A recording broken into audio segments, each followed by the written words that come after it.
কোরআন এবং হাদিসের কথা শোনার জন্য যে মালিক আমাদেরকে একত্রিত হওয়ার তৌফিক দিয়েছেন, সে মালিকের কাছে শুকরিয়া জানাই আলহামদুলিল্লাহ। আল্লাহ রাব্বুল আলামিনের শুকরিয়া এবং কৃতজ্ঞতা জ্ঞাপন করলে আল্লাহ তাআলা নেয়ামত বাড়ায়া দেন। দুনিয়াতে আমরা যতদিন আছি, দুনিয়ার নেয়ামতের মর্ম, দুনিয়ার নেয়ামতের মূল্য, এর কদর আমরা জানি।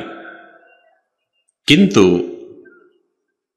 এই যে দ্বীনি মজলিসে আসছেন, কথাবার্তা শুনছেন, আমল করার নিয়ত করছেন, আমল করার চেষ্টা করছেন, এই কাজগুলোর মাধ্যমে আখিরাতে চোখটা যখন বন্ধ হয়ে যাবে, দুনিয়ার সমস্ত কিছু যখন বন্ধ হয়ে যাবে আপনার জন্য, তখন অনন্ত অসীম কালের যে যাত্রা, সেই যাত্রায় একমাত্র কাজে আসবে এই নেকামলগুলো। তো এই সমস্ত নেকামল যে যত বেশি করে রাখতে পারে, তার আখিরাত তত সুখময় হবে, স্বাচ্ছন্দ্যময় হবে।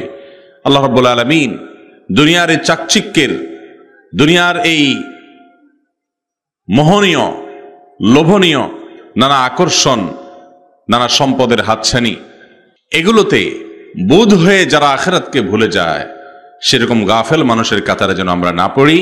আল্লাহর জিকির এবং স্মরণ করতে করতে দুনিয়ার জীবন যেন পার করতে পারি। আল্লাহ রাব্বুল আলামিন আমাদের সবাইকে সেই তৌফিক দান করবেন, আমিন।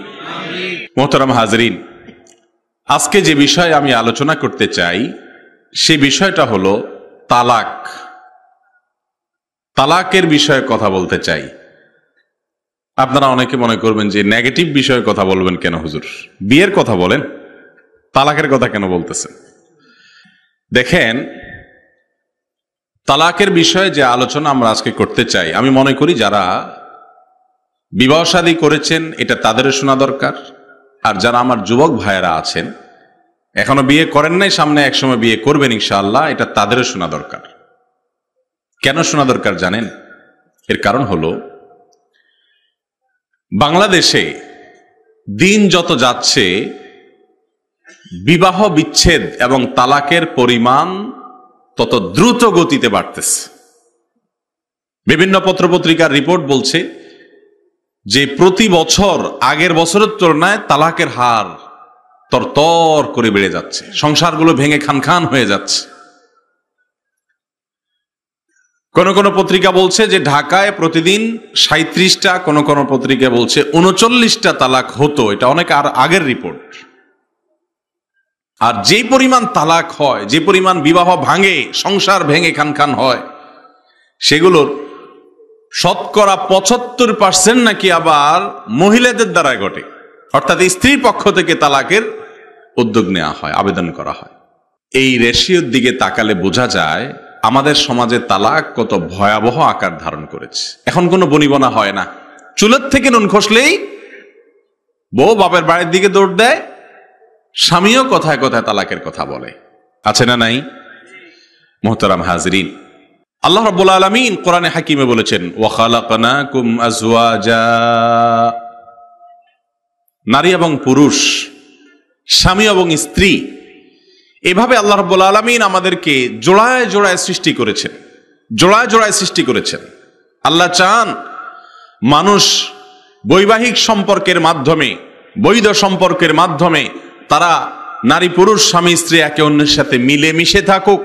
কারণ আল্লাহ রাব্বুল আলামিন তার নিদর্শন, তার কুদরতের স্বাক্ষর এবং প্রমাণ হিসাবে উল্লেখ করতে গিয়ে সূরা নিসার মধ্যে বলেছেন, ওয়াজআলা বাইনাকুম মাওয়াদ্দাতান ওয়া রাহমা। আল্লাহ রাব্বুল আলামিনের বিশেষ কুদরত, বিশেষ নিদর্শন হলো আল্লাহ রাব্বুল আলামিন তোমাদেরকে স্বামী স্ত্রী একে অন্যের সাথে বৈবাহিক সম্পর্কের মাধ্যমে এক অভূতপূর্ব, এক অকল্পনীয়, এক জান্নাতি, এক ধরনের বর্ণনার অতীত ভালোবাসা এবং মহব্বত স্বামী স্ত্রী একে অন্যের প্রতি দিয়ে দিয়েছেন। এটা আল্লাহ রাব্বুল আলামিনের দান। আল্লাহ রাব্বুল আলামিন চান যে একজন মুসলমান তিনি তার বৈবাহিক জীবনে তার জীবন সঙ্গীর সাথে মিলে মিশে ভালোবাসা বিনিময় করে তার ভুল ত্রুটিকে যথাসম্ভব মার্জনা করে ক্ষমা করে তার সাথে জীবন পার করবে। এটাই ইসলাম চায়। বিচ্ছেদ হয়ে যাক, তালাক হয়ে যাক এবং সম্পর্ক শেষ হয়ে যাক, এটা ইসলাম চায় না। শুধুমাত্র স্বামী স্ত্রী না ভাইরা আমার, ইসলাম চায় আমরা সবাই মিলেমিশে থাকি, সবাই মিলেমিশে থাকি। আপনি দেখেন নবী করিম সাল্লাল্লাহু আলাইহি ওয়াসাল্লাম বলছেন, যে ব্যক্তির হাতের অনিষ্ট দ্বারায় প্রতিবেশীকে কষ্ট দেয় সে ঈমানদার হতে পারে না। প্রতিবেশীর প্রতি যাতে সুন্দর ব্যবহার করে মিলেমিশে থাকা হয় সে নির্দেশ তিনি দিয়েছেন। আত্মীয় স্বজনের সাথে যেন সম্পর্ক রক্ষা করা হয়, সম্পর্ক যেন ছিন্ন না করা হয় সে নির্দেশ তিনি দিয়েছেন। বাবা মার প্রতি যেন সদাচরণ করা হয়, সম্পর্ক যেন ছিন্ন করা না হয় সে নির্দেশ দিয়েছেন। বাবা মাকে নির্দেশ দিয়েছেন সন্তানের সাথে যেন চিরতরে সম্পর্ক ছিন্ন যে করে অনেকে, তেজ্যপুত্র ইত্যাদি, এগুলো যেন না করা হয়, এগুলো জায়েজ না ইসলামে। এইভাবে যাকে আপনি চিনেন যাকে আপনি চিনেন না সবাইকে সালাম দিতে বলা হয়েছে। হাসি মুখে মুস্কি হাসি দিয়ে মানুষদের সাক্ষাৎ করতে নবী করিম সাল্লাল্লাহু আলাইহি ওয়াসাল্লাম নির্দেশ করেছেন। এই সব হাদিসগুলো একত্র করলে দেখবেন ইসলাম চায়, আমাদের মালিক আল্লাহ তাআলা চান আমরা যেন একে অন্যের সাথে মিলেমিশে থাকি। আর স্বামী স্ত্রীর মধ্যে মিলমিশ এবং ভালোবাসা মোহাব্বত যত বেশি থাকবে, যত গাঢ় হবে, আল্লাহ রাব্বুল আলামিনের কাছে তারা তত বড় মুত্তাকি হিসাবে বিবেচিত থাকবে যদি তাদের ইসলামের অন্যান্য যে গুরুত্বপূর্ণ বিষয় আছে, ঈমানটা বিশুদ্ধ থাকে, ফরজ আমলগুলো করে, হারাম থেকে বেঁচে থাকে। এগুলোর পর যদি স্বামী স্ত্রীর মধ্যে সম্পর্কটা খুব ভালো থাকে, বোঝাপড়াটা খুব ভালো থাকে, একে অন্যকে অনেক বেশি ভালোবাসে, তো আল্লাহ রাব্বুল আলামিনের কাছে তারা অনেক বেশি প্রিয় পাত্র হয়। এটাই হলো স্বামী স্ত্রীর ভালোবাসা সংক্রান্ত কোরআন হাদিসের সমস্ত নির্দেশনাগুলোর সার নির্যাস এবং খোলাসা। সেখানে তালাক বা বিবাহ বিচ্ছেদ এটা কখনো আল্লাহ এবং আল্লাহ রাসূল সাল্লাল্লাহু আলাইহি সাল্লাম আমাদের জন্য পছন্দ করেন না। এখন আপনি বলবেন, হুজুর তালাক কি সাদে দিয়েই মানুষ সাদে দেয় তালাক? হয়তো স্বামী স্ত্রীকে তালাক দেন এই জন্য যে উল্টাপাল্টা করতে করতে সীমানা ছাড়াই চলে গেছে, বেচারা কি করবে এই জন্য তালাক দেয়। ভাইরা আমার, নবী করিম সাল্লাল্লাহু আলাইহি সাল্লাম এই সম্পর্কে বলেছেন, লা ইয়াফরুকু মুমিনুন মুমিনাতান, কোন ঈমানদার পুরুষ কোন ঈমানদার নারীকে খোঁচাবে না, তাকে যথাসম্ভব কষ্ট দিবে না। ছোটখাটো বিষয়ে ভুল হয়েছে বা কথা কাটাকাটি হয়েছে বা মতের অমিল হয়েছে, আরে স্বামী স্ত্রীর মধ্যে মতের অমিল হওয়া, বোঝাপড়ার একটু বেশ কম হওয়া, মান অভিমান হওয়া, রাগারাগি হওয়া, এগুলো নতুন কিছু না। স্বয়ং রাসূল করিম সাল্লাল্লাহু আলাইহি ওয়াসাল্লাম তার সঙ্গে উম্মাহাতুল মুমিনিন রিদওয়ানুল্লাহি তাআলা আলাইহিম আজমাইন, তাদের সাথে মাঝে মধ্যে একটু মান অভিমান হয় নাই? নবী করিম সাল্লাল্লাহু আলাইহি ওয়াসাল্লাম বাসা রেখে মসজিদে এসে শুয়ে পড়েছেন, ওমর রাদিয়াল্লাহু তাআলা আনহু মধ্যস্থতা করেছেন।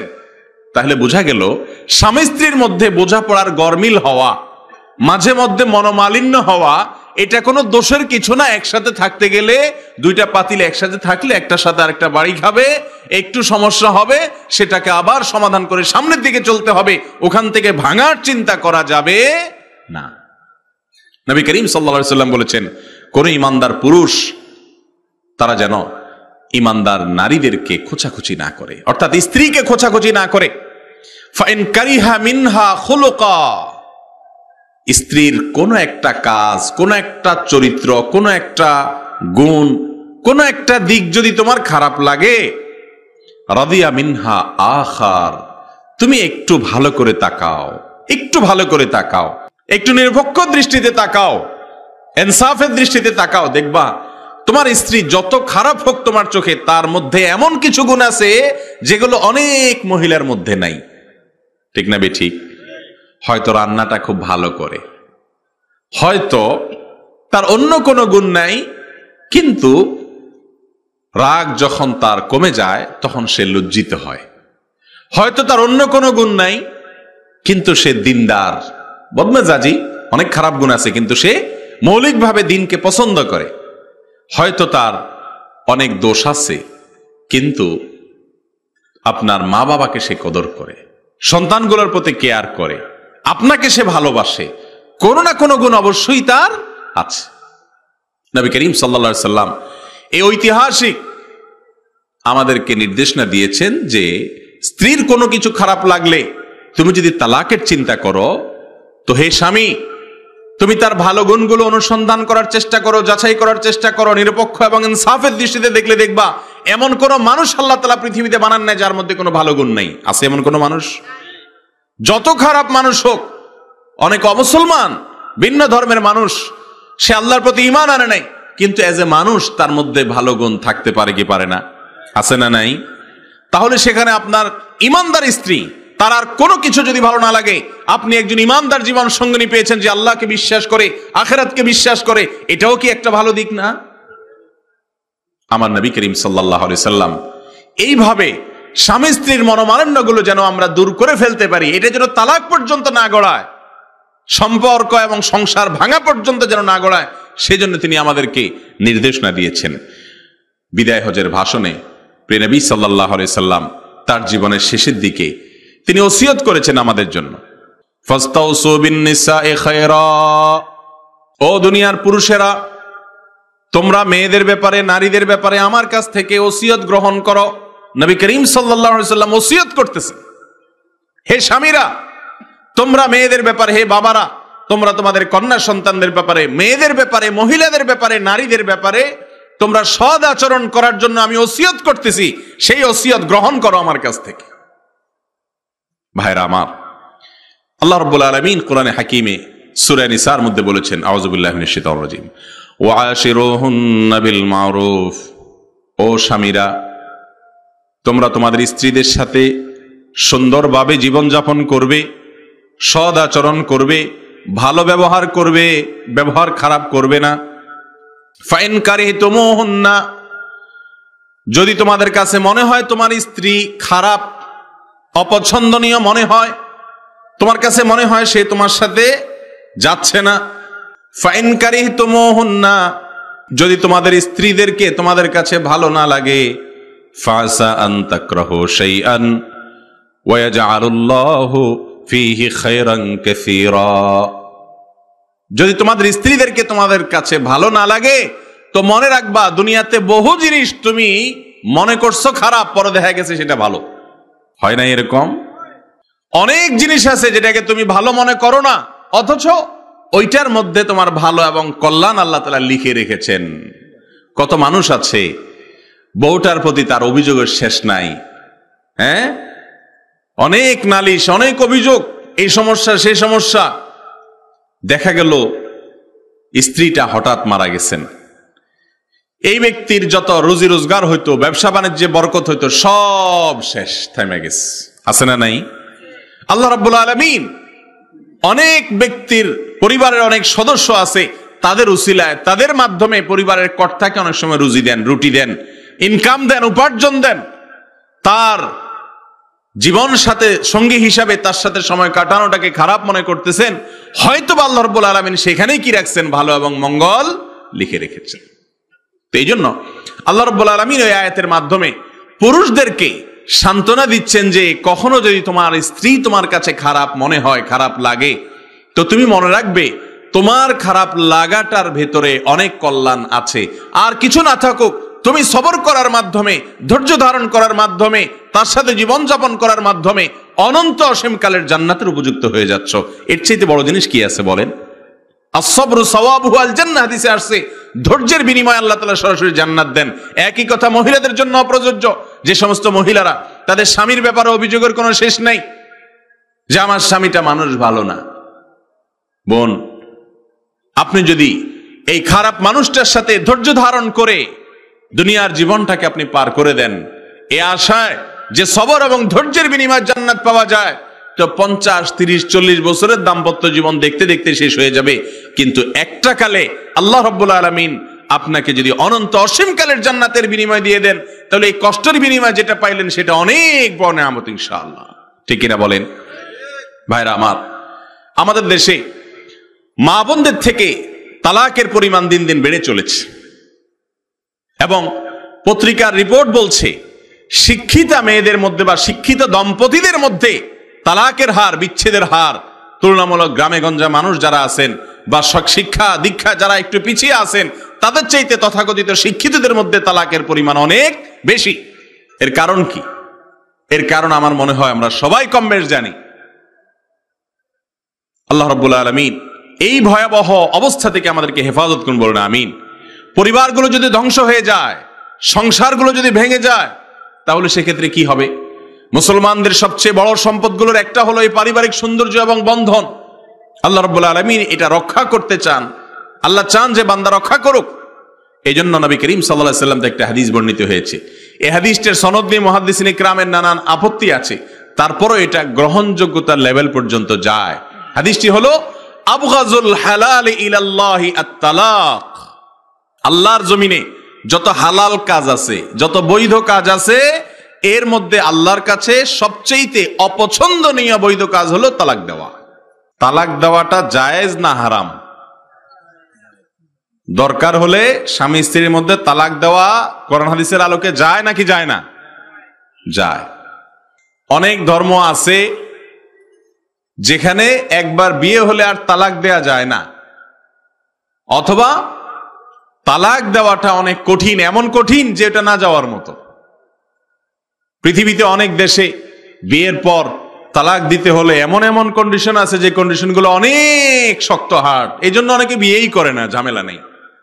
অবৈধ সন্তান হয় এবং সংসার সেখান থেকে গড়ে ওঠে না, পারিবারিক বন্ধন গড়ে ওঠে না। আর ইসলাম তালাককে বৈধ রেখেছে, কিন্তু নবী করিম সাল্লাল্লাহু আলাইহি ওয়াসাল্লামের হাদিস থেকে বোঝা যাচ্ছে আল্লাহর কাছে সবচাইতে অপছন্দনীয় হালাল কাজের মধ্যে একটা হলো কি? তালাক। এই তালাক যে সমস্ত বোনরা বিশেষ করে তালাকের উদ্যোগী হন, তাদের সবচেয়ে বড় অভিযোগ হলো আমার স্বামীটা মানুষ ভালো না, হয়তো তার চরিত্র ভালো না, হয়তো সে মা বোনের কথা শুনে স্ত্রীর প্রতি জুলুম করে, হয়তো সে স্ত্রীর প্রতি ঠিকমতো কেয়ার করে না, হয়তো আরো কোনো সমস্যা আছে। কিন্তু আমি সব সময় আমার বোনদেরকে বোঝানোর চেষ্টা করি, বোন আমার, আমি একটা চ্যালেঞ্জ করতে চাই, তা হলো দুনিয়াতে বা আমাদের দেশে আপনি এমন একজন মহিলা বের করেন, হয়তো পাবেন, খুব রেয়ার কেস হবে, হাজারে বরং লাখে এক দুজন পাওয়া যাবে কিনা আল্লাহ ভালো জানে, যেই মহিলা স্বামীর সংসারে সারা জীবন শান্তিতে ছিল, স্বামীটা অমানুষ, শাশুড়ি অমানুষ, ননদ অমানুষ, এরপরে এই মহিলার ছেলে মেয়ে হয়ে গেছে, সেগুলোও সব অমানুষ, তারপরে তাদের ঘরে নাতিপুতি হয়ে গেছে, সেগুলোও অমানুষ। অর্থাৎ এই মহিলার জীবনের সুখ শান্তি সান্ত্বনা বলতে জীবনে কখনো পায় নাই। এরকম হয় সাধারণত, এককালে দুঃখী আরেককালে সুখী।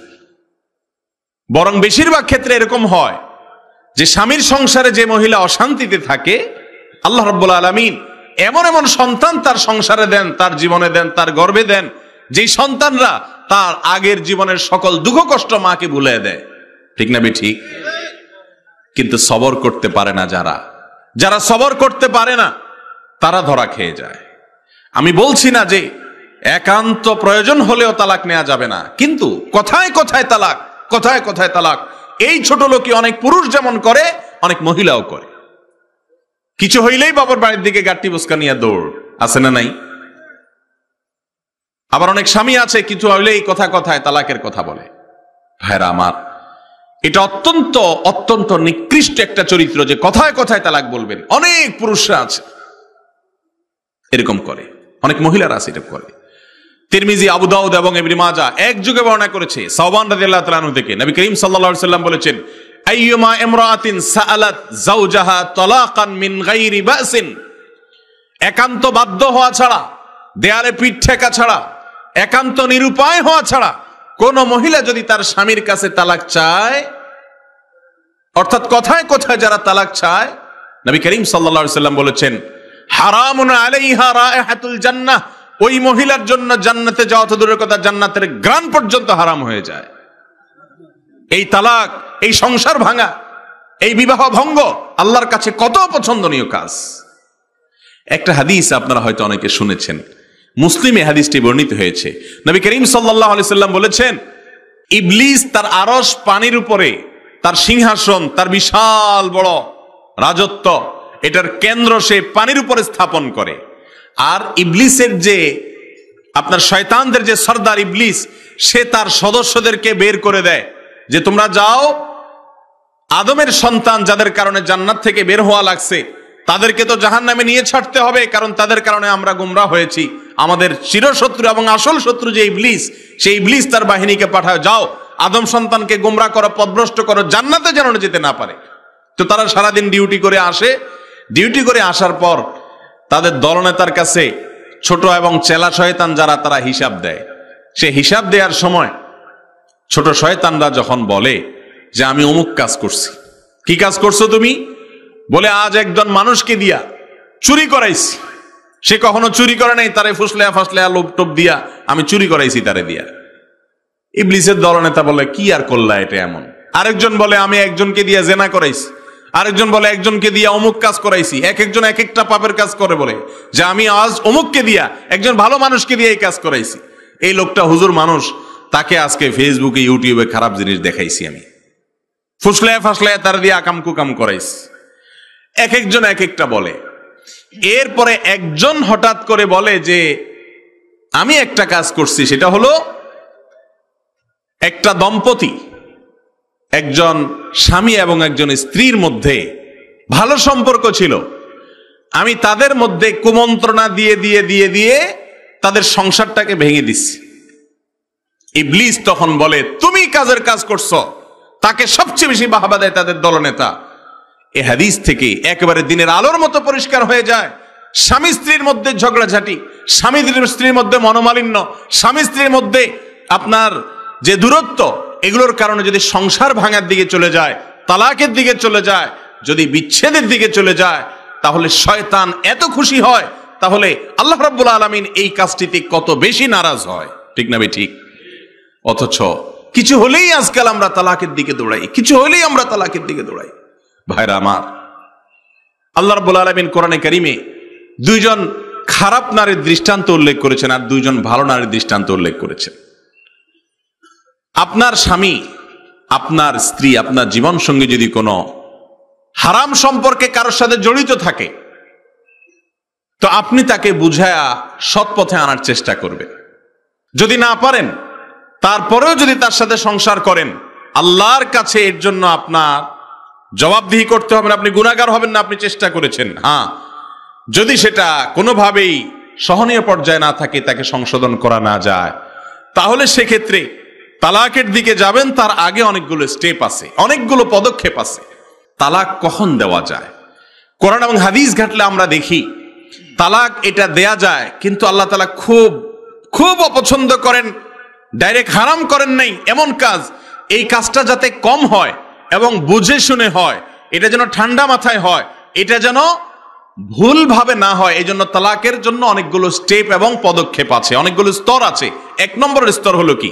এক নম্বরের স্তর হলো সূরা নিসার 34 নম্বর আয়াতে আল্লাহ তাআলা বলেছেন, যদি কারোর স্ত্রী এমন কোনো কাজ করে, এমন কোনো বিরক্ত করে যে তাকে সংশোধন করা দরকার, তাহলে এক নম্বরের কাজ হলো তাকে নসিহত করতে হবে, বুঝাইতে হবে।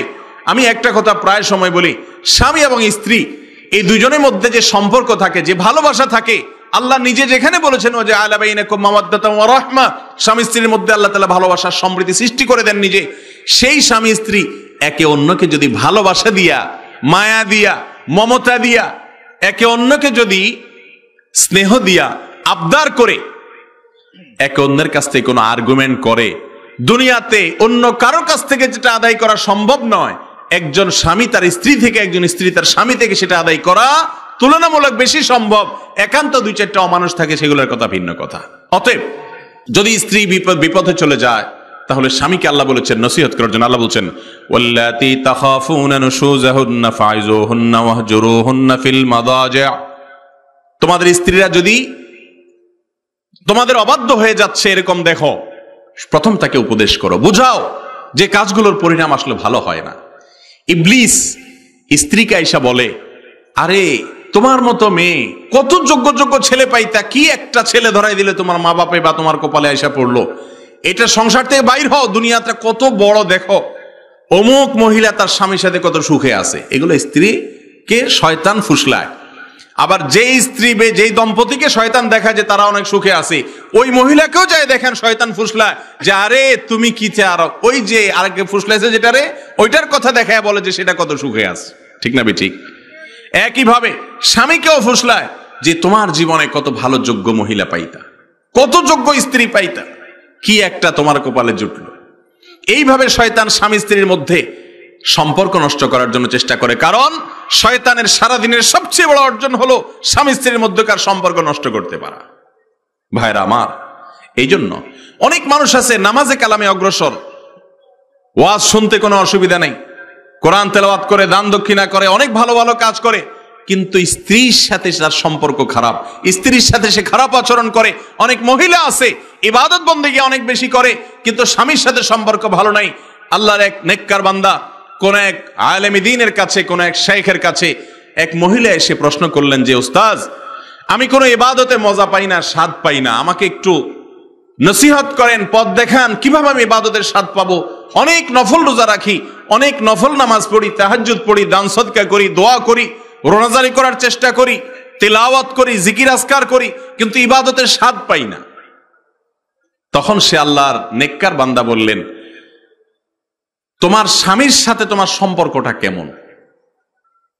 মহিলা বলে, হুজুর আমি জিজ্ঞেস করলাম আপনাকে ইবাদতের স্বাদ পাই না কেন, আপনি বলেন স্বামীর সাথে সম্পর্ক কেমন? ওইটা তো আরেক বিষয়, আগে আমার এটার জবাব দেন। তখন সে আলেম বললেন, মারে নবী করিম সাল্লাল্লাহু আলাইহি ওয়াসাল্লামের এক হাদিস থেকে বোঝা যায় যে কোন মহিলা যখন তার স্বামীর অবাধ্য হয়, স্বামীর কথা শুনে না, তেড়ামি করতে থাকে, বেয়াদবি করতে থাকে, অভিভাবক হিসাবে তাকে স্বীকৃতি দেয় না, আল্লাহ রাব্বুল আলামিন তার ইবাদতের স্বাদ তুলে নেন, ইবাদতের স্বাদ সে পায় না। সাঈদ ইবনুল মুসাইয়িব রাহিমাহুল্লাহ, একজন বিখ্যাত তাবেঈ সালাফ, তার স্ত্রী বলেছেন, হিলিয়াতুল আউলিয়াতে ঘটনাটি আসছে, তিনি বলেছেন, তোমরা তোমাদের রাজা বাদশাদেরকে যেরকম ইজ্জত করো, সম্মান করো, আমরা আমাদের স্বামীদেরকে সেরকম ইজ্জত সম্মান করি। আজ গোটা দুনিয়াতে নারী মুক্তির আন্দোলনের নামে মুখরোচক স্লোগানের আড়ালে আমাদের মায়েদেরকে উস্কে দিয়ে, বোনদেরকে উস্কে দিয়ে স্বামীদের সাথে সম্পর্ক নষ্ট করে দেওয়া হচ্ছে এবং স্বামীদের থেকে তাদেরকে আলাদা করা হচ্ছে, তাদেরকে ভুল বোঝানো হচ্ছে, স্বাধীনতার নাম দিয়া এমন পথে নিয়ে যাওয়া হচ্ছে, ওই পথে যাওয়ার পরে ওই বোন ঠিকই টের পায় যে তিনি কি শান্তিতে ছিলেন আর কোথায় তিনি এসেছেন।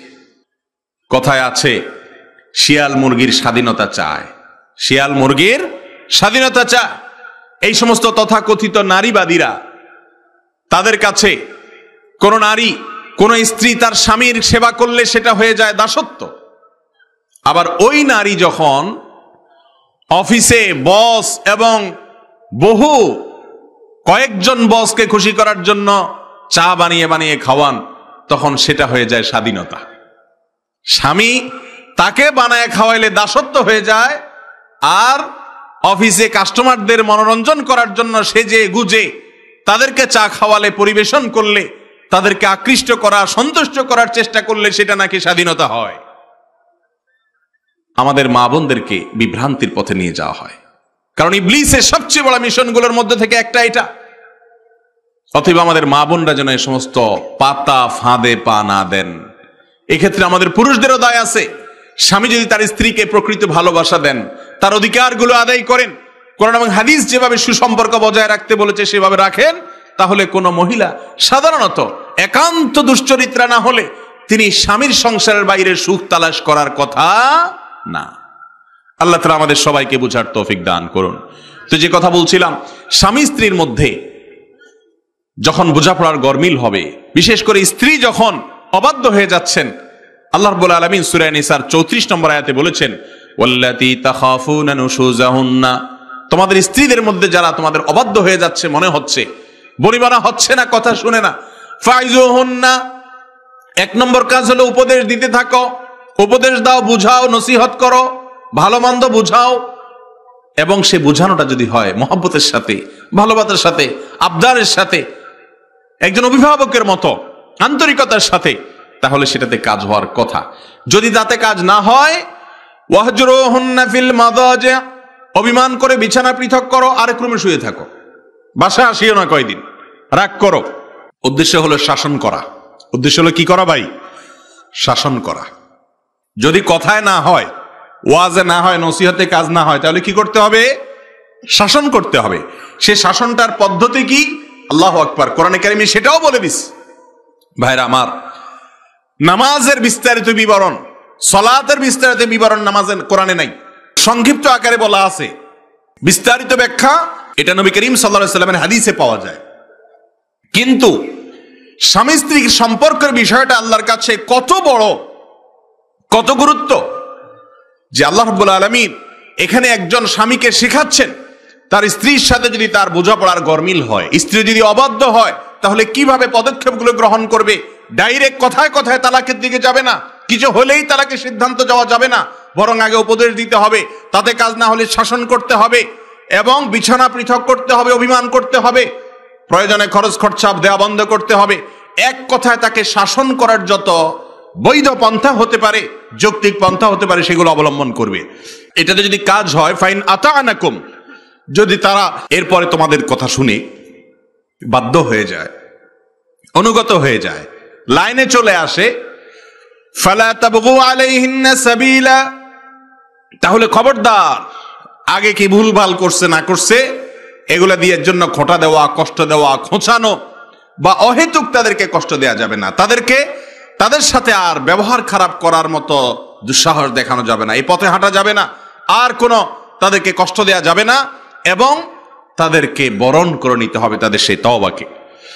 যদি এটাতে কাজ না হয়, তালাকের আগে 1 নম্বরের পদক্ষেপ যে বোঝাপড়া করবেন, মান অভিমান করবেন, তাতে কাজ যদি না হয়, ফাইন খিফতুম শিকাকা বাইনিহিমা ফাবআথু হাকামান মিন আহলিহি ওয়া হাকামান মিন আহলিহা, যদি স্বামী স্ত্রীর মধ্যে এভাবে মনোমালিন্য দূর করার সুযোগ না থাকে, তাহলে স্বামীর এবং স্ত্রী, ছেলে এবং মেয়ে উভয় পক্ষের 2 জন মাথাওয়ালা মানুষ, যেটাকে আমরা সালিসি বলি, সালিসি, সালেস, তৃতীয়, এটা আরবি শব্দ, তৃতীয় একজন, স্বামী এক পক্ষ, স্ত্রী আরেক পক্ষ, স্বামীর পক্ষের একজন মাথাওয়ালা মুরব্বী, স্ত্রীর পক্ষে একজন মাথাওয়ালা বুদ্ধিমান মুরব্বী, যারা কোরআন হাদিসের জ্ঞানও রাখেন, হালাল হারাম বুঝেন, ভালো মন্দ বুঝেন, অভিজ্ঞতা আছে, এরকম 2 মুরব্বী, তাদেরকে পাঠানোর জন্য আল্লাহ নির্দেশ করেছেন, তাদেরকে পাঠাও।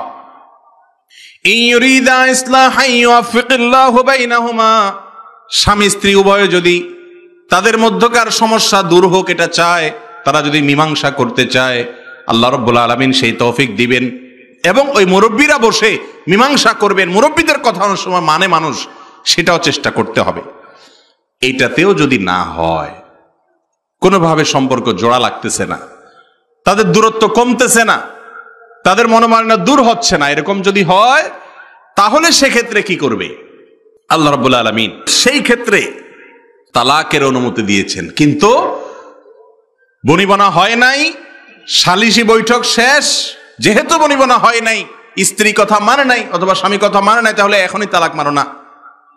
তালাকের সিদ্ধান্ত নিতে হলে আগে মাসআলা জানতে হবে যে কখন কিভাবে তালাক হয়, কখন হয় না, কিভাবে তালাক নিলে আবার প্রত্যাহার করা যায়, কিভাবে দিলে আর প্রত্যাহার করা যায় না, এই পদ্ধতিগুলো জানতে হবে।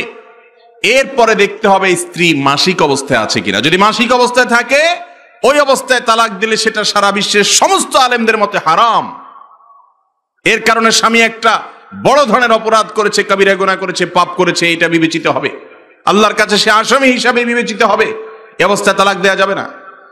এমনকি মাসিক নাই, পবিত্র আছে, কিন্তু শারীরিক সম্পর্ক হয়েছে, এরকম অবস্থাতে, এরকম পবিত্রতার পিরিয়ডের মধ্যেও যদি তালাক দেয়, তাহলে সেটাও হারাম হবে, সেটাও গুনাহ হবে।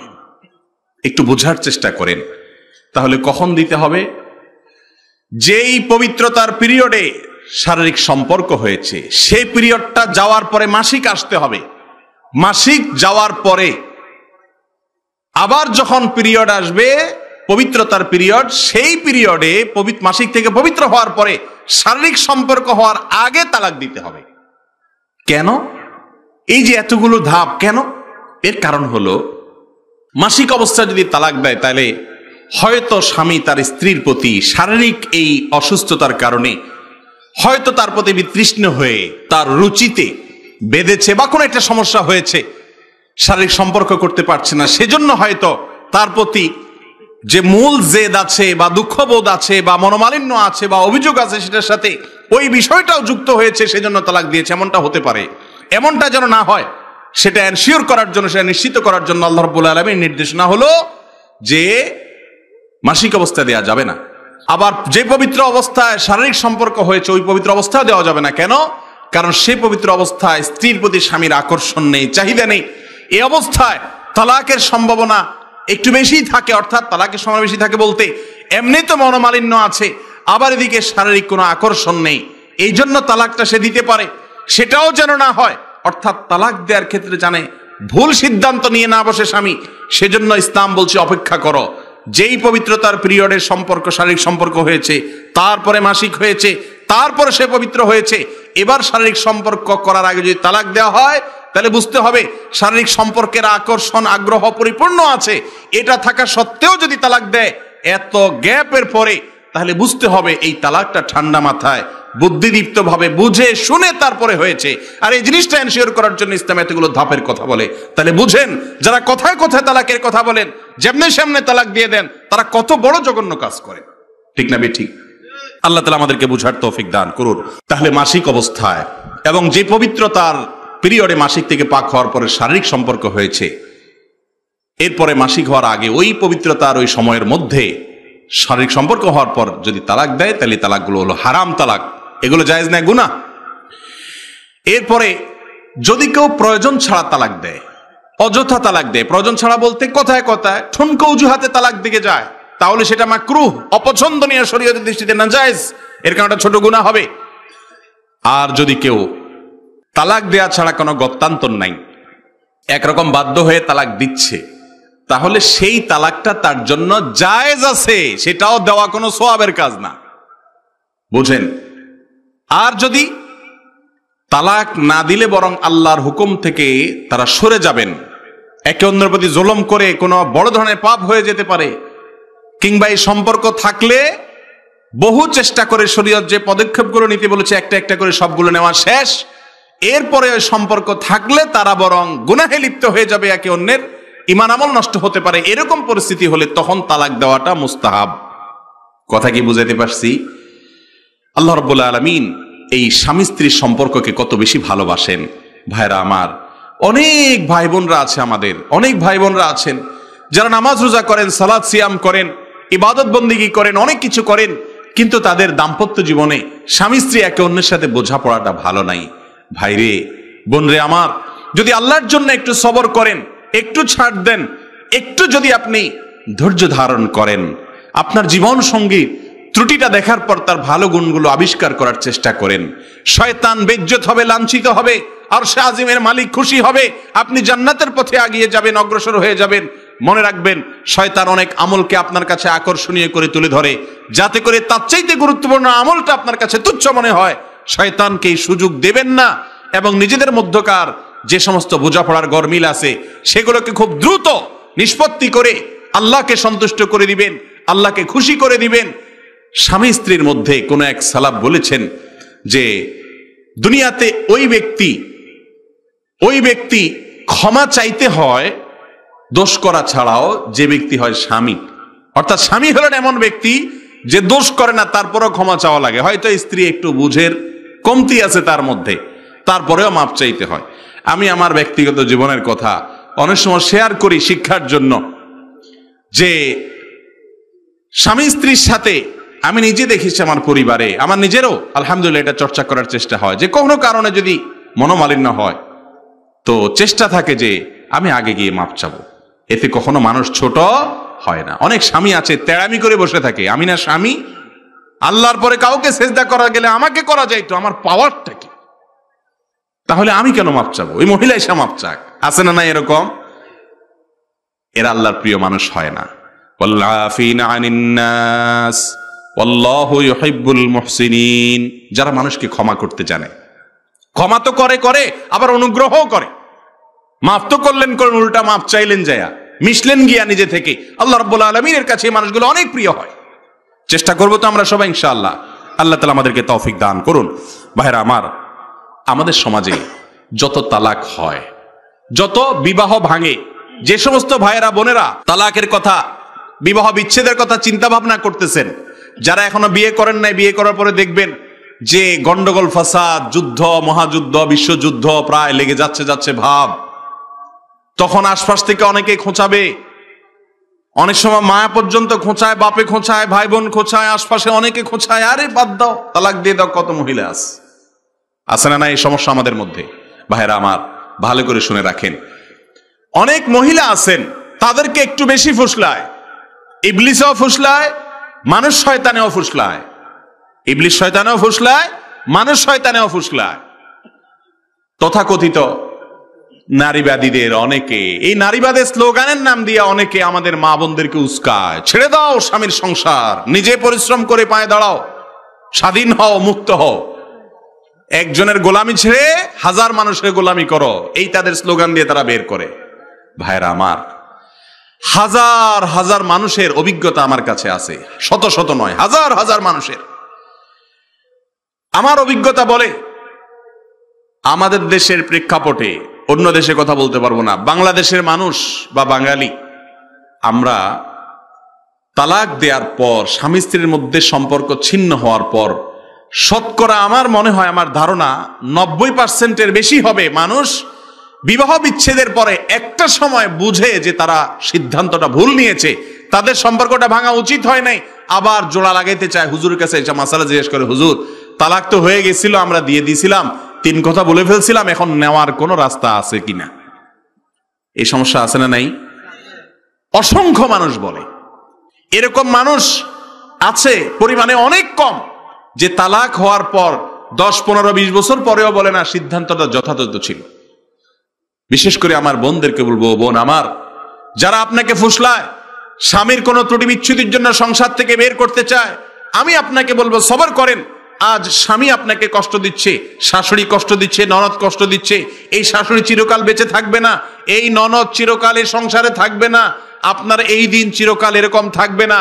আজকে স্বামী অমানুষ, একদিন সে মানুষ হবে, মানুষ না হলে ছেলে মেয়ে তাকে মানুষ করে ছাড়বে। আপনি সবর করেন, ইনশাআল্লাহ আল্লাহ তাআলা আপনাকে সবরের বিপরীতে মেওয়া দিবেন।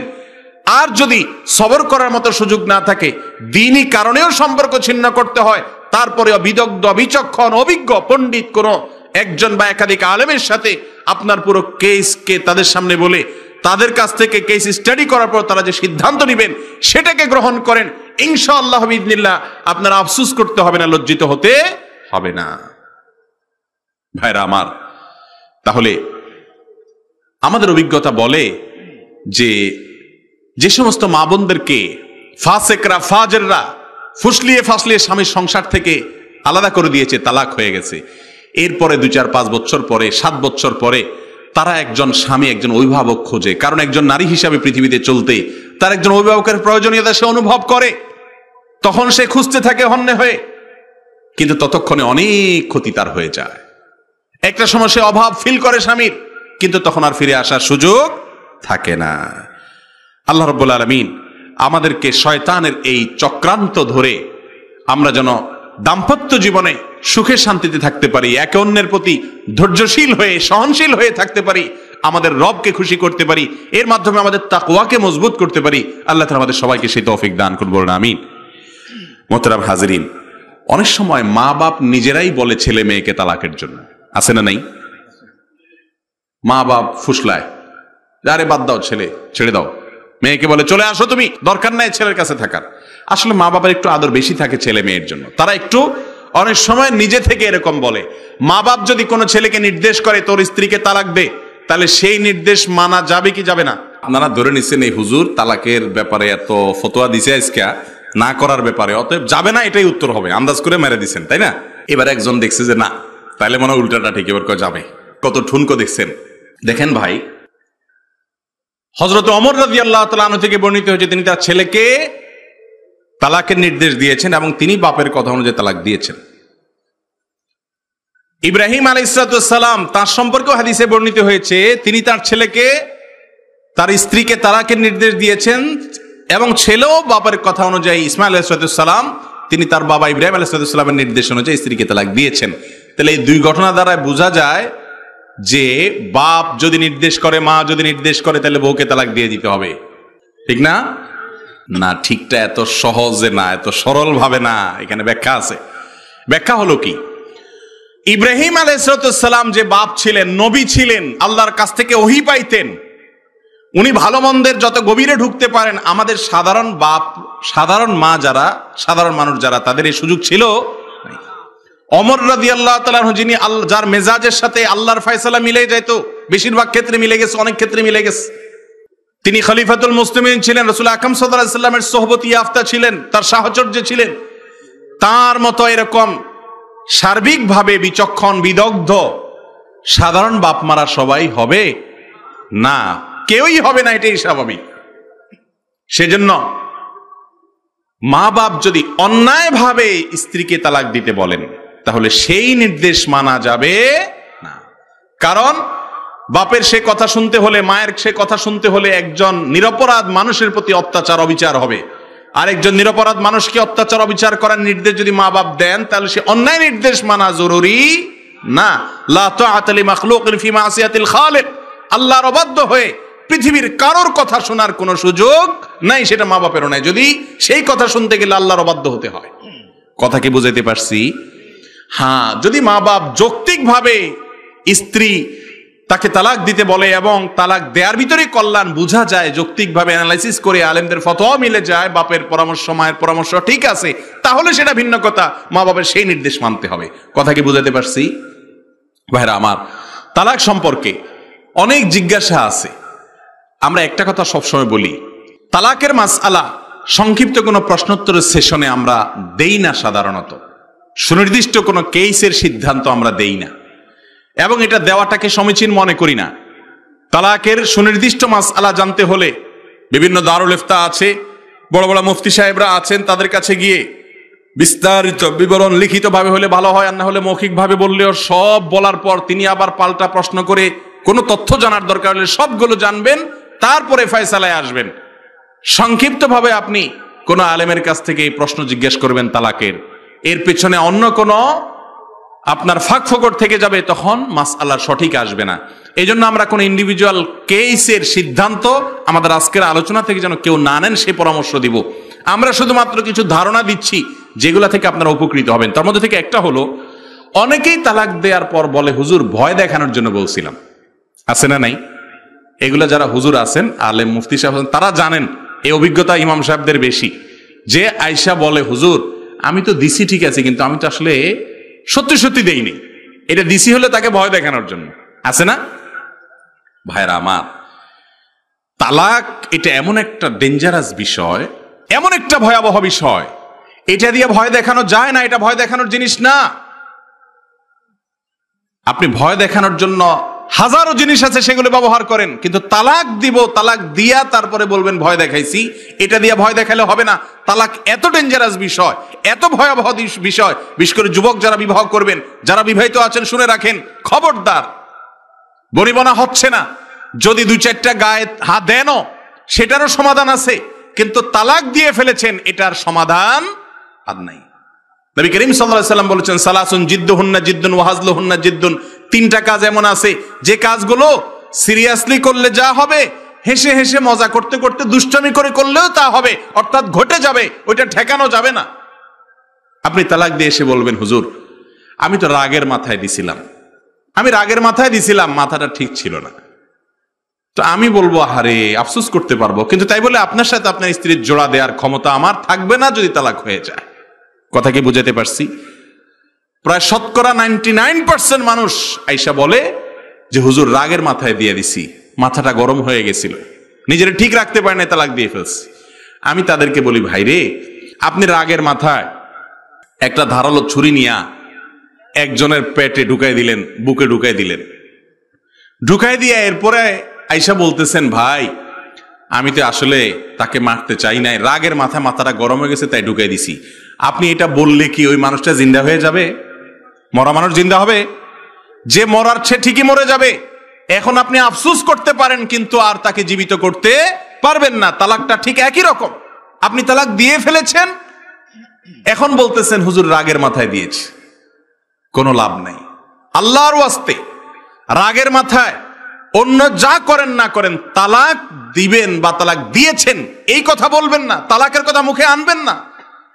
এটা আনার জিনিস না, মুখে আনার জিনিস না, কথায় কথা বলার জিনিস না। আমি ছোটবেলায় এক মাদ্রাসায় যখন পড়তাম তখন এক বাড়িতে লজিং ছিলাম, জায়গির ছিলাম। আমার যে লজিংওয়ালা যে পুরুষ ছিল, এই বেচারাকে, আমি ছোট ছিলাম তো এত কিছু বুঝতাম না, তাকে দেখতাম তার বউকে সে দিনের মধ্যে কয়েকবার চুলের থেকে নুন খসলেই বলতো তুই তালাক, তোর 14 গোষ্ঠী তালাক, 3000 তালাক, 14,000 তালাক, আরো কত কিছু বলতো, আবার সংসার করতো একসাথে। এরকম অনেক মানুষ আছে আমাদের সমাজে যারা জানেন না যে তালাক এটা কথায় কথা বলার জিনিস না। ভাইরে, আবারও বলছি, পারলে একটা ধাক্কা দেন, পরে সমাধান হবে, বিচার আচার হবে, সমস্যা নাই, ওটা সমাধান করা যাবে। বোর কাছে আবার পাও ধরে মাপ চাইতে পারবেন, দুটা শক্ত কথা বলেন। কিন্তু তালাক দিছি, তালাক দিলাম রাগের চোটে, এই কথা বলিয়েন না। রাগের চোটে বলার পরে কানলেও আর জোড়া দিতে পৃথিবীর কোনো আলেমের ক্ষমতা নাই। তালাক হয়ে গেলে সেটাকে জোড়া লাগানোর আছে? নাই। খুব সাবধান, খুব সাবধান। অনেকে বলে রাগের মাথায় তালাক দিলে তালাক হবে না, আছে না? বলে যে রাগের মাথায় তালাক দিলে কি হবে না?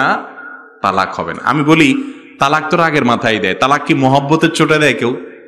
বলে যে তোমাকে এত ভালোবাসি যে কি আর বলবো, তোমাকে আমি তালাক দিলাম। এরম পাগল ছাগল দুনিয়াতে একটাও আছে? একটাও নাই। তো মহব্বত করতে করতে কেউ তালাক দেয় নাকি? আরে ভাই, রাগের মাথায় তো তালাক দেয়। কিন্তু রাগের মাথায় তালাক না দিয়ে রাগটাকে আগে ঠান্ডা করে রাগ মাথায় রেখে দরকার হলে সিদ্ধান্ত পরামর্শ নিয়ে বিদগ্ধ বিচক্ষণ অভিজ্ঞ এক বা একাধিক আলেমের সাথে, এক বা একাধিক উকিলের সাথে, শুধু উকিল না, আগে আলেমের সাথে পরামর্শ করে এরপরে আইনি পদক্ষেপে আপনি যেতে হবে, যথাযথ পদক্ষেপ। কিন্তু তার আগে যেতে পারেন না। রাগের মাথায় তালাক দিলে তালাক হয়ে যাবে, ভালো করে শুনে রাখেন, এটা শরীয়তের সিদ্ধান্ত। তবে হ্যাঁ, রাগটা যদি এই লেভেলের হয়, এত মারাত্মক রাগ হয় যে রাগের চোটে আপনি কি বলেছেন নিজেও জানেন না, আশপাশের লোকজন বলে তুমি তোমার বউরে তালাক দিয়েছো, সে বলে আমি তো বলতে পারবো না। মাথা এরকম গরম হয়েছে যে সে আধা পাগল হয়ে গেছে, মস্তিষ্ক বিকৃত হয়ে গেলে সেন্সলেস হলে যেরকম হয় এরকম হয়ে গেছে, কি বলছে সে বলতে পারে না, জানে না। এরকম যদি হয় তাহলে সেক্ষেত্রে সেই রাগের মুহূর্তে তালাক হবে না। আমার এই মাসালা শুনে আবার আপনি রাগের মুহূর্তে তালাক দিয়েছেন, সেটা হবে কি হবে না এটা খাটাইতে যাবেন না। আবারও বলতেছি, কিন্তু সাবধান, ওইটা কোনো আলেম কোনো ফতোয়া বিভাগে গিয়ে সিদ্ধান্ত নেবেন। আমি শুধু মূলনীতি বলতেছি যে রাগের মাথায় তালাক দিলে কিন্তু তালাক হবে। যদি রাগের চোটে পাগল হয়ে যান, কি বলছেন জানেন না, আপনি একেবারে খবরই নেই আপনার কি মুখ দিয়ে বের হয়েছে, তাহলে সেটা মাফ, তালাক হবে না। আর যদি এমন হয় আপনি একটা বলতে গেছেন, মুখ ফুসকে আরেকটা বের হয়ে গেছে, আসলে আপনি তালাকের কথা বলতে চান নাই, ইচ্ছার বাহিরে হয়ে গেছে, তাহলে তালাক হবে না। আর যদি আপনি মুখ দিয়ে ইচ্ছাকৃতই বলেছেন, কি বলছেন সেটা জানেনও, তবে মাথা রক্ত ছিল, রাগ ছিল, গরম ছিল, তাহলে সে অবস্থায় তালাক দিলে শরীয়তের মাসালা হলো তালাক পতিত হবে। অতএব রাগের মাথায় তালাক দেওয়া যাবে। একটা বিশেষ তালাক আছে, ইশারায় তালাক, ইঙ্গিতে তালাক, আমরা অনেকে এটা জানি না। সেটা হলো, ধরেন স্ত্রীর সাথে ঝগড়া লাগছে, আপনি স্ত্রীকে বললেন যে বের হয়ে যাও তুমি, তোমার সাথে আর আমি সংসার করবো না, বারবার চলে যাও। ঝগড়াঝাটি চলতেছে, এর মধ্যে আপনি বললেন। অথবা স্ত্রী আপনার কাছে তালাক চাইছে, তখন আপনি ডাইরেক্ট তালাক দিলাম এটা বললেন না, কিন্তু এমন কিছু বললেন যেটা দ্বারা তালাক বোঝা যায়, এটাকে বলে তালাকে কেনাই, ইঙ্গিতে তালাক। এইভাবেও কিন্তু তালাক হয়। অতএব তালাক, ছেড়ে দেওয়া, এই সমস্ত কথা মুখের বাহির করবেন না। করজোড় করে বলি, এটা বাহির করার পর চোখে হাত দিয়ে কাঁদবেন, আফসোস করবেন, আর কাজ হবে না। যদি কাউকে না জানান তাহলে ভেতর ভেতরে জেনার সম্পর্ক হবে, কিয়ামত দিন জেনাকার হিসাবে উঠবেন। এই জন্য তালাক, এই কথা পুরুষরা খবরদার স্ত্রীদের সাথে মুখের বাহির করবেন না। এটা যদি করতে হয় মনে মনে সিদ্ধান্ত নেবেন, মুখে কিচ্ছু বলবেন না। মনে মনে সিদ্ধান্ত নিলে কিচ্ছু হবে না। মনোনীত সিদ্ধান্ত নিবেন যে ঠিক আছে একসাথে থাকবো না, তাকে ছাড়তে হবে, কিন্তু মুখের বাহির করবেন না। কোনো আলেমের সাথে পরামর্শ করে তিনি শিখাই দিবেন কি পদ্ধতিতে আগাবেন, এমন পদ্ধতিতে আগাবেন যাতে ফেরত নেওয়া যায়। তালাক দেওয়ার পর মানুষ এসে বলে, হুজুর এমন কোন দোয়া দায়ী আছে যেটা পড়লে আবার ফেরত নেওয়া যায়? তো এরকম কোন দোয়া পৃথিবীতে নাই যে তালাক হয়ে গেলে ওই দোয়া পড়লে আবার জোড়া লেগে যাবে, আছে? এমন পয়সা দিয়ে যদি কোনো হুজুরে সেরকম জোড়া টোড়া দেওয়ার ব্যবস্থা করে, তাহলে এটা তার পয়সার ব্যাপার, ব্যবসার ব্যাপার, শরীয়তে এটার কোনো সুযোগ নাই। এরকম হুজুর তো আছে অনেক। আমরা এক গল্প শুনেছি যে এক মাদ্রাসার এক হুজুর, উনি এক জায়গায় বিয়ে পড়াইতে গেছেন, সাথে কিছু তালেবেলে মানুষের ছাত্র নিয়ে গেছেন। তো বিয়ে পড়ার পরে খাওয়া দাওয়ায় বিদায় দিয়ে দিস। হুজুর ঠিক আছে তাহলে আমাদের জন্য দোয়া করেন, জামায় মুসাফা সভা করে হুজুর বিদায় দিস। হুজুর কয় মানে হাদিয়াটা দিয়া তো পয়সা, হুজুর এটা পরে দেখা করবো আপনার সাথে আমি। হুজুর বুঝছে যে এটা তো মারিং পুরাই, পয়সা তো আর দিবে না, খাওয়াই বিদায় দিয়ে দিস। তো হুজুর বলতেছে সাথে থাকা ছাত্রদেরকে, এই দোয়া উল্টা পড়, বিয়া ভাঙ, দোয়া উল্টা পড়া ধর, বিয়া ভাঙ। ছেলে ভয় কা, হুজুর থামেন থামেন, উল্টা দোয়া পড়েন না, বহুত কষ্টে বিয়া পড়াইছি, এত খরচ বরচ করছি, আপনারা বিয়ে আনতেছি। যা পরে হাদিয়া না হুজুর বিদায় দিস। তো এরকম হুজুরও হয়তো আছে। তালাক হয়ে গেলে কোন হুজুরের বাপের ক্ষমতা নাই, সারা দুনিয়ার সমস্ত হুজুরের একসাথ হয়ে গেলে শরীয়ত অনুযায়ী তালাক হয়ে গেছে, এবং তালাক যদি আর ফেরতযোগ্য তালাক না হয়, তাহলে মুগাল্লাজা যদি হয়ে যায়, বিচ্ছেদ হওয়ার মতো তালাক হয়ে যায়, তো আপনাদের মধ্যে আবার জোড়া লাগানোর ক্ষমতা হুজুরের খুব ডেঞ্জারাস। এই জন্য পরামর্শ করতে হবে, হ্যাঁ ওই তালাক দিবেন যে তালাক দেওয়ার পরে ফেরত নেওয়া যায়। সেটা কোন তালাক আলেমরা আপনাকে বলবে। আমি আজকে শুধু মৌলিকভাবে বলে রাখি, সিস্টেমটা হলো এই যে তোমাকে এক তালাক দিলাম। কয় তালাক দিলাম? এক তালাক। সেটাও ওই যে তালাকের শর্তগুলো মেনে কখন দেয়া যায় কখন দেয়া যায় না সেভাবে এক তালাক বলবেন, একের বেশি না। আমাদের দেশে যখন মাথা রক্ত গরম হয়, পুরুষের মাথা যখন গরম হয়, হট হয়, তখন কিসের এক তালাক? হাজার হাজার তালাক দেয়, 7 তালাক 14 তালাক, কয়েকশো তালাক, কয়েক হাজার তালাক, তোরে তালাক তো 14 গোষ্ঠীর তালাক। এরম না বলে? এগুলো সব মূর্খ, অপরাধী, পাপিষ্ঠ, গুনাহগার। ভাইরা আমার, এক এর বেশি তালাক বলা যাবে না।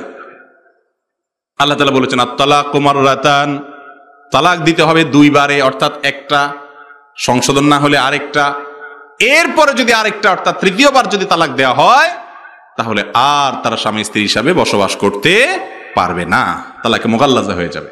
এই জন্য তালাক দিতে হবে একটা, একটার বেশি না, কোনো অবস্থাতেই না। যত ঝামেলা হোক, আপনি তার সাথে আর জীবনোত্তরে সংসার করবেন না, ঠিক আছে, করিয়েন না, কিন্তু একটা দেন। একটা দিয়ে আর তার সাথে আর সংসার করেন না, 2 মাস 4 মাস ছেড়ে দেন, অটোমেটিক সম্পর্ক ছিন্ন হয়ে যাবে। এরপরে 2-10 বছর পরে যদি আবার মিলতে চান, সুযোগ থাকবে। আমি কি বুঝাইতে পারছি? এক তালাক যদি দেন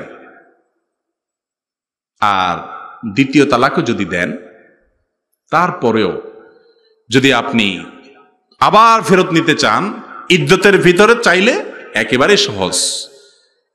ইদ্যত পার হওয়ার পরে যদি চান তাহলে সেটা একটু কঠিন, কিন্তু সেটাও সম্ভব।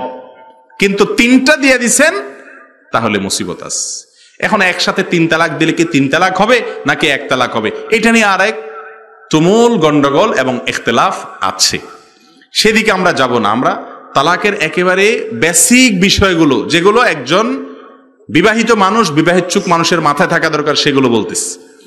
একসাথে 3 তালাক দিলে জমহুর বা সংখ্যাগরিষ্ঠ ইমামদের মতে, বেশিরভাগ ইমামদের মতে 3 তালাক একসাথে 3 তালাক দিলে সেটা 3 তালাকই হবে। যদিও অনেক ইমামের মতে একসাথে 3 তালাক দিলে 1 তালাক হিসেবে গণ্য হবে। দাঁড়িয়ে আলোচনা যাওয়ার মজলিস সেটা না। শুধু এটুকু বলে রাখি যে একসাথে 3 তালাক দিলেও সেটা কি জায়েজ নাই, হারাম, গুনাহের কথা। এই ব্যাপারে দুনিয়ার কোনো আলেমের দ্বিমত নাই, অতএব এই কাজটা করবেন না। অনেক সময় দেখা যায় SMS এর মাধ্যমে মেসেজ পাঠায় দেয়, স্বামী বিদেশে আছে না নাই, তোমারে তালাক দিলাম যদি লেখা মেসেজ পাঠায় যায়, তাহলে কিন্তু তালাক হয়ে যায়। বুঝতে পারছেন? তালাক দিলাম বললেও যদি মনে মনে 1 তালাকের নিয়ত রাখেন, তবুও সুযোগ আছে। অনেক সময় ফোনে কথা কাটাকাটি চোটে আপনার স্বামী তার স্ত্রীকে তালাকের কথা বলে, ওইদিকে বইয়ে তালাকের কথা শুনে আগে লাইন কেটে দেয়। লাভ নাই। স্বামী যদি মুখ দিয়ে বাইর করে বলে ফেলে তালাক দিলাম, আর স্ত্রী যদি নাও শোনে, তারপরও তালাক হয়ে যায়। কথা কি বুঝাতে পারছি? অনেক সময় দেখা যায় স্বামী তার স্ত্রীকে বলে অমুক কাজ করলে তুমি তালাক, বাপের বাড়ি গেছো তো তালাক, শ্বশুরবাড়ির সাথে তো গন্ডগোল লাগছে, তো ছোট লোক বউরে বলে দিছে বাপের বাড়ি গেলে তালাক, তোমার গন্ডগোল লাগছে তোমার শ্বশুরবাড়ির সাথে, এই জন্য বেচারি তার বাপ মা ছেড়ে দিবে, তার ভাই বোন ছেড়ে দিবে। এটা কোন মূর্খতা, কোন বর্বরতা, কোন অসভ্যতা?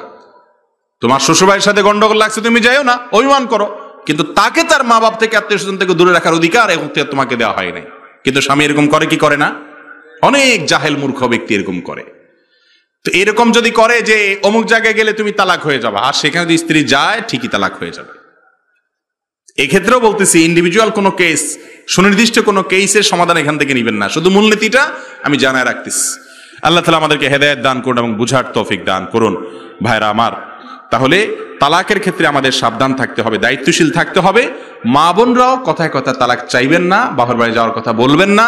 ছেলেরাও কথায় কথায় তালাক দেওয়ার কথা বলবেন না। মনে থাকবে তো ইনশাআল্লাহ? যারা বিবাহ করবেন, প্রতিজ্ঞা করেন আজকে, খবরদার আর যা বলেন তালাক মুখ দিয়ে বাইর করবেন না। করবেন না তো ইনশাআল্লাহ? আর যারা বিয়ে করে ফেলেছেন, তারাও এখন নিয়ত করেন যে যাই হোক না হোক এটা বলবেন না। দেখেন, মেয়েদের মনটা অনেক বেশি ভেঙে যায় যখন স্বামীরা এই কথা বলে। আপনার দোস্তের সাথে আপনার গন্ডগোল লাগছে, গন্ডগোল লাগার পরে আপনি নিয়ে আসছেন পিস্তল নিয়ে তাক করতে, গুলি করতে। আপনার মতো অমানুষ দোস্ত দুনিয়াতে আর আছে? দোস্ত গন্ডগোল ফাসাদ হইতে পারে, মারামারিও হইতে পারে, অভিমান হইতে পারে, অনেক কিছু হইতে পারে, তাই বলে আপনি খুন করতে ধরবেন? ঠিক একইভাবে কোন স্বামী কথা কাটাকাটি হয়েছে, বুঝের বাসকম হয়েছে, আর স্ত্রীকে তালাকের কথা বলছে, তালাকের ভয় দিছে, এটাও এরকম অমানুষ। বিশেষ করে তালাক যদি দিয়ে দেয় কথায় কথা, হ্যাঁ ভবিষ্যতে তালাক দেব এরকম যদি বলে, দেব, দেয় নাই এখনো, দিলাম এটা না বলে, তাহলে আবার তালাক হয় না। তালাকের বিস্তারিত মাসআলা অনেক সূক্ষ্ম এবং অনেক দীর্ঘ আলোচনা সাপেক্ষ। এগুলো ওলামাদের কাছ থেকে আমরা জেনে নিব ইনশাআল্লাহ, প্রত্যেকটা কেসকে আলাদা আলাদা করে। তবে আমরা স্বামী স্ত্রী মিলেমিশে থাকবো, আমাদের মধ্যে যাতে অমিল না হয়, শয়তান যেন খুশি না হয়, রহমান যেন খুশি থাকে, সেজন্য আমরা স্বামী স্ত্রী মিলেমিশে থাকবো। যত নিজের চাহিদার ঘাটতি হোক, অভাব হোক, চেষ্টা করবো মিলেমিশে থাকার, চেষ্টা করবো তো ইনশাআল্লাহ। আল্লাহ তাআলা আমাদেরকে আমাদের দাম্পত্য জীবনে যেন আমরা সুখী হতে পারি, সেইভাবে আমাদের সংসারগুলোকে সাজানোর তৌফিক দান করুন। আমরা যেন দাম্পত্য জীবনে একে অন্যের সাথে সবর করে থাকতে পারি। বিবাহ বিচ্ছেদের যে একটা ভয়াবহ মহড়া আমাদের সমাজে শুরু হয়েছে, এটা যদি এইভাবে চলতে থাকে সংসারগুলো শেষ হয়ে যাবে ভাইরে। বিশেষ করে যাদের বাচ্চা কাচ্চা হয়ে গেছে, তাদের দেখা যায় এরপরে বাচ্চা কাচ্চাগুলো পড়াশোনা হয় না, অমানুষ হয়, মায়ের স্নেহ নাই, বাবার স্নেহ নাই, তাদের দিকে তাকায় অন্তত মিলেমিশে থাকতে হবে। চেষ্টা করবো তো ইনশাআল্লাহ। আল্লাহ তাআলা আমাদের সবাইকে তৌফিক দান করুন। হাদা ওয়া সাল্লি ওয়া সাল্লিমু আলা নবিয়িনা মুহাম্মদ ওয়া জাযাকুমুল্লাহু খাইরা। আসসালামু আলাইকুম ওয়া রাহমাতুল্লাহি ওয়া বারাকাতুহু। নিয়মিত ইউটিউব ভিডিও দেখতে সাবস্ক্রাইব করুন। নতুন নতুন ভিডিও পেতে ঘন্টা বাটনটি চাপুন।